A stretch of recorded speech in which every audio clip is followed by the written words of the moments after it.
Hey guys, welcome back to my channel. Today I'm gonna be doing my June and July wrap-up.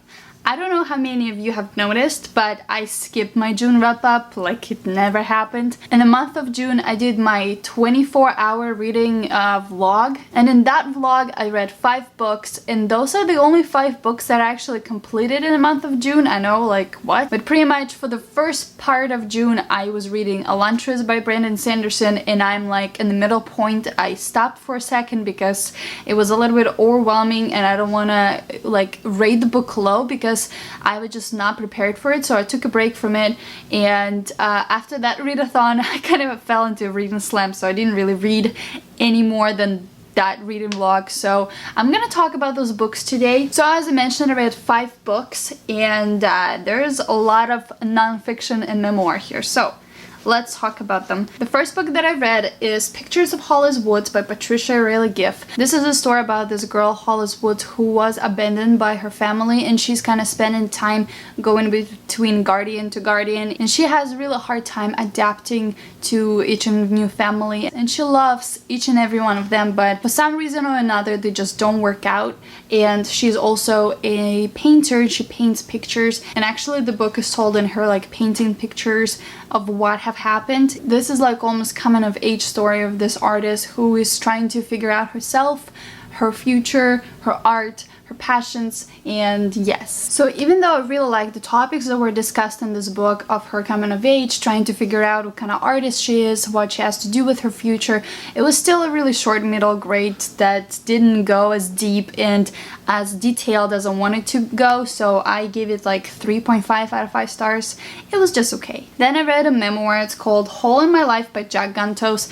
This is a story about this guy who, just a regular teenager boy who wants to just figure out, again, his life, his passions, how to go to university. He wants to become a writer, and he just doesn't have money. He's working really hard, and finally he gets this opportunity to sail a boat full of drugs from one place to another, and then also spread them, like sell them, and they get caught. And then he goes to jail and he admits his mistake and he regrets his mistake. It's just a very powerful story, like almost a manifesto. I thought his writing was actually pretty good. From this book I could feel that he's really well read. There's a lot of books that he mentions that actually I put on my TBR list. I want to check them out, and yeah, I just really enjoyed his voice, his experience, and I just love people's like true stories about how they became who they are right now, and this is just one of those examples. I quite liked it, so I gave it 4 stars. Then I read another memoir,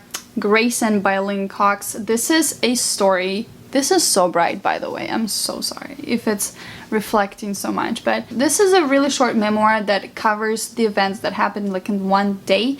And this is the day where this girl went to swimming in the ocean and she spotted the baby whale without his mama, and she figured out that if she will not try to find his mother, that he'll probably die. It's a short, sweet story, and there's a lot of things that people would like if they love swimming and they love ocean, if you love ocean creatures. I feel like this book is really atmospheric, and you will like this book if you love the ocean. And yes, I give it like 3 stars. It wasn't anything special, it was just okay, it was alright.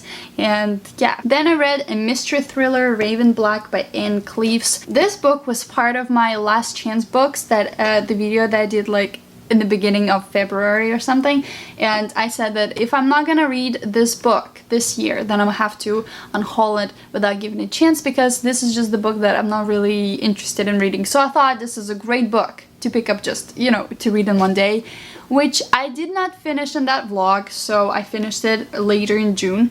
And my thoughts are that this is a very average mystery thriller.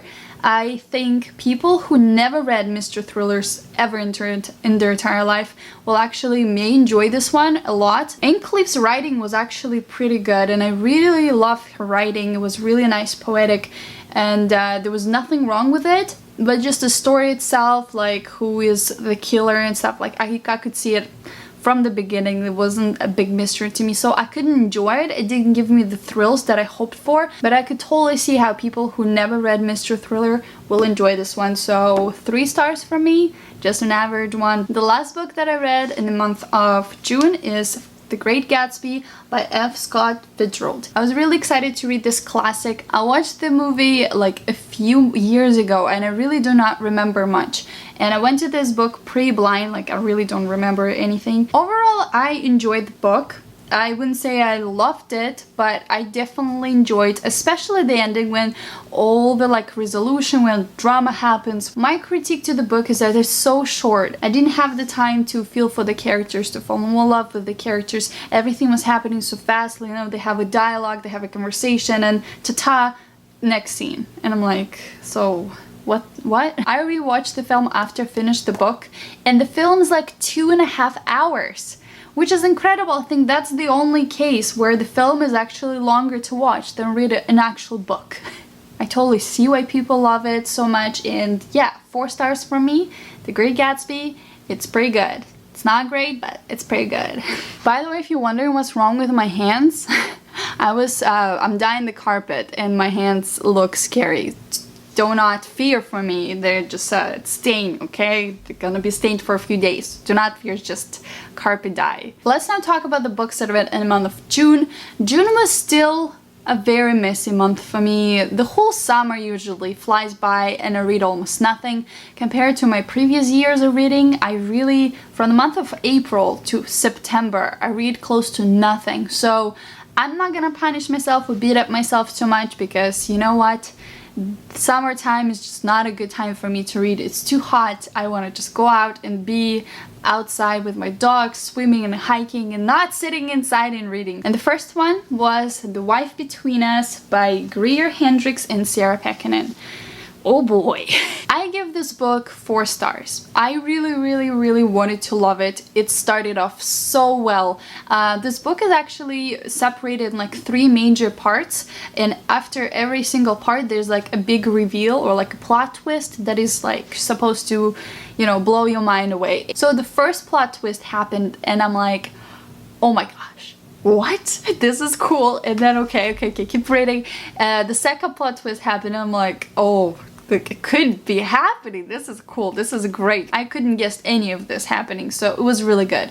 And then the third part came and I'm like, what's the point of this part again? And you know what? A lot of people who didn't like this book so much are telling me that the last plot twist is like the best one, it's like the craziest one, and they like that saved the book. I wish the third part didn't even exist. I don't know why, but it didn't really give me anything and I was kind of let down by the final resolution. I'm like, and so what? This mystery thriller is almost 400 pages long, and I feel like this is just a little bit too long for any mystery thriller. Unless there's so much complexity to the story, it's not necessary for a mystery thriller to be 400 pages. I feel like the perfect one is between 250 and 300. For me, I don't need any more. Everything else was just unnecessary. But I really loved the writing, I really loved the characters, I was truly invested in everything that was happening. I still really loved the book, and I'm definitely picking up more stuff by them. I have an anonymous girl right here sitting, so I'm definitely picking up that. And the last book I read and we're gonna talk about is The Magic Strings of Frankie Presto by Meech. This is the biggest book that Meech wrote, and I was the most excited to read this one because all the others are so short, they're like 200 pages, and I was like, I want more because he writes so good. And you will not believe what my critique about this book will be. It was too long. Let's talk about good stuff. Meech writing is fantastic.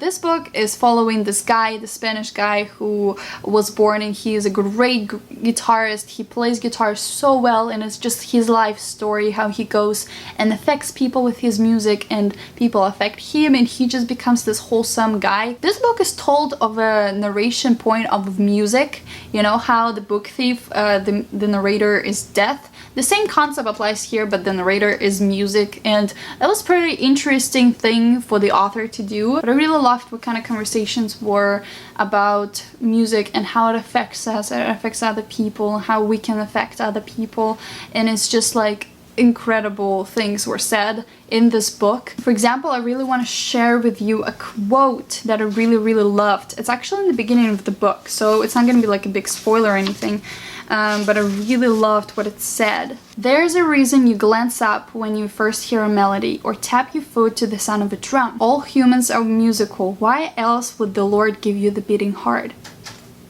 After reading this book, you totally feel like you know him and he was real, and stuff that's mentioned, I have no idea how he did that. I also really like how Meech album included interviews of other people talking about Frankie and how they know him, and that made it so much more special, like knowing him and figure out who he is. I really loved reading when people giving you their perspective about the main character. I love figuring out people from others' perspective. If that makes sense. I don't know if that makes sense, sorry. Yes, overall I gave it 4.5 out of 5 stars. Again, this half of the stars is for the length, is for a little bit confusing timelines, and Frankie not being a real person. Like, come on, I so wanted him to be a real person. I also loved how he mentions real songs that Frankie Presto was playing. So I would go to YouTube and find those songs and kind of listen to those songs while reading the book at the same time, and it like gives you the mood for what's happening, and it was just like, it's perfection. Definitely enjoyed that one. Highly recommend. That's it, you guys. This is my June and July wrap up, but thank you guys so much for watching, and I'll see you next one. Bye!